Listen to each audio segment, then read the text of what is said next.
Être chrétien, ça veut dire quoi? 34e lettre. Amis et connaissances de toujours ou d'un instant, et lecteurs-auditeurs inconnus. Comme annoncé dans ma dernière lettre, nous allons parler aujourd'hui du symbole que les chrétiens ont pris pour marque, la croix. Au début du christianisme, pendant les 3 siècles durant lesquels les chrétiens subirent des persécutions, ce n'est pas le signe dont ils se servaient. Ils se souvenaient du Dieu amour qui, en Jésus, s'était laissé crucifier pour ôter le péché du monde, en suggérant un poisson par 2 courbes simples, lesquelles, en se joignant au début du tracé, simulaient la tête, puis, en allant se croiser, dessinaient la queue. Ou une corbeille de pain et de poissons. 2 symboles qui mémorisaient les multiplications des pains et des poissons, ces miracles de fraternité que Jésus faisait opérer de son vivant aux foules qui venaient l'écouter. 2 genres de graffitis qui, d'abord signe de ralliement pendant les persécutions dont ils faisaient l'objet,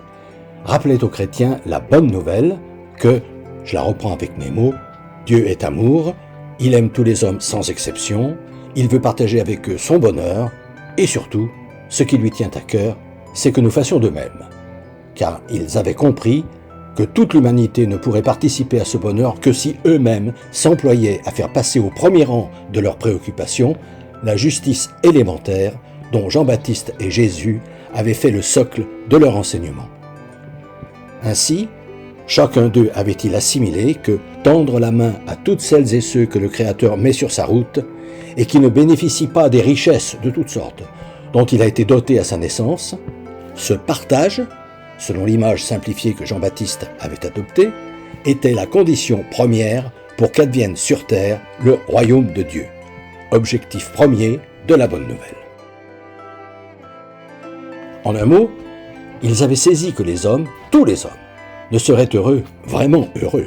que s'ils appuyaient leurs actes et leurs paroles sur les valeurs divines, c'est-à-dire que s'ils se comportaient véritablement en frères et sœurs les uns envers les autres. Prérequis révolutionnaire qu'est cet impératif de revenir à la justice élémentaire des origines qui, sans doute, devant les multiples obstacles qu'il souleva, ainsi qu'en témoignent les réticences de ceux qui allaient écouter Jean-Baptiste, fit qu'une autre parole de Jésus prévalut très rapidement: « Il n'est pas de plus grand amour que de donner sa vie pour ceux qu'on aime ». Parole clé, également exigeante, dont Jésus avait témoigné en la faisant si totalement sienne qu'il était allé la signer en se laissant élever sur une croix hors des murs de Jérusalem, au lieu dit du crâne, un endroit aride, portrait sinistre de ce monde où l'on tue les valeurs que Dieu met dans nos consciences. Signature que les chrétiens finirent donc par choisir comme signe de ralliement, en traçant de façon encore plus simple 2 traits perpendiculaires,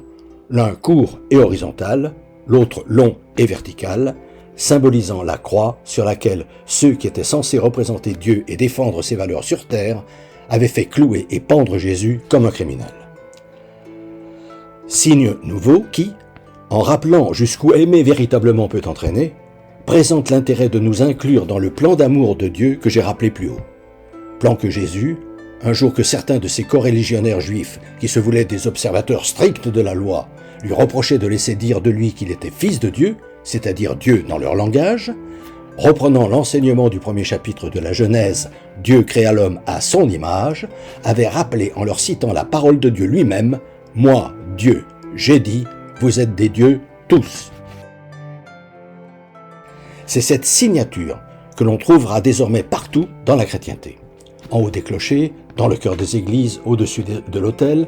surmontant les 14 stations du chemin de croix rappelées sur les murs des bas-côtés des églises, sur les calvaires disséminés dans les campagnes, et jusque sur les bijoux qui ornent le cou des croyantes. Cette représentation statique étant évoquée, arrêtons-nous maintenant sur le symbole de la croix lorsqu'il est utilisé de façon dynamique. Quand les chrétiens se l'appliquent sur eux-mêmes en se signant, comme ils disent, ou en s'en servant pour bénir autrui, comme fait le prêtre quand, à la fin de la messe, il dessine sur les fidèles un ample signe de croix avant de prononcer l'ite missa est pour leur signifier que maintenant qu'ils viennent de prendre des forces en se nourrissant de la parole de Dieu, ils sont envoyés en mission. Large signe de croix qu'il trace donc sur l'assemblée en prononçant la formule « Au nom du Père et du Fils et du Saint-Esprit, le Père étant le Créateur, l'être tout-puissant qui nous engendre en permanence et que Jésus nous a révélé être un Dieu qui nous aime tous, le Fils étant Jésus, deuxième personne divine incarnée, selon la croyance chrétienne traditionnelle, Verbe fait homme venu sauver l'humanité, et ou l'humanité entière, pour celles et ceux qui ont présent à l'esprit le récit symbolique de la Genèse, Dieu créa l'homme à son image, parole qui signifie que le Fils de Dieu est l'humanité entière et que Dieu appelle absolument tous les hommes à s'extraire de leur animalité pour devenir vraiment son Fils, et à laquelle Jésus, le nouvel Adam, est désormais proposé comme modèle. Ce qui rend sublime la magnifique formule « et le Verbe s'est fait chair » que l'apôtre Jean place au tout début de son évangile et permet d'en recueillir les deux enseignements. Il y a 2000 ans, un homme, Jésus, a tellement fait sienne la volonté de Dieu, il s'en est tellement imprégné, en a tellement vécu, qu'il est devenu comme le message lui-même que Dieu lui avait demandé d'apporter aux hommes, en sorte que la parole divine a vraiment habité parmi nous. Et surtout, que nous sommes tous appelés à nous transformer en porteurs des valeurs divines, comme lui.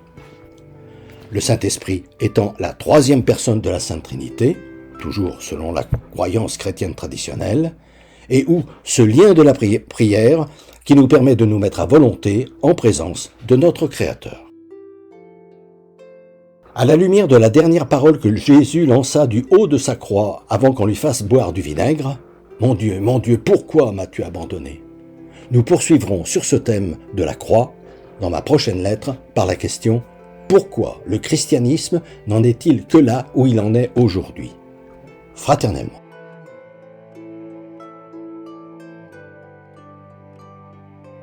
Depuis des années, environ une fois par mois,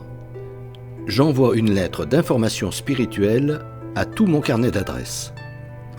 Le thème du moment est, depuis janvier 2019, être chrétien, ça veut dire quoi? Si ce sujet vous intéresse,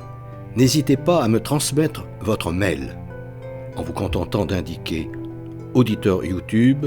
vos noms et prénoms et éventuellement votre numéro de téléphone si vous souhaitez me parler.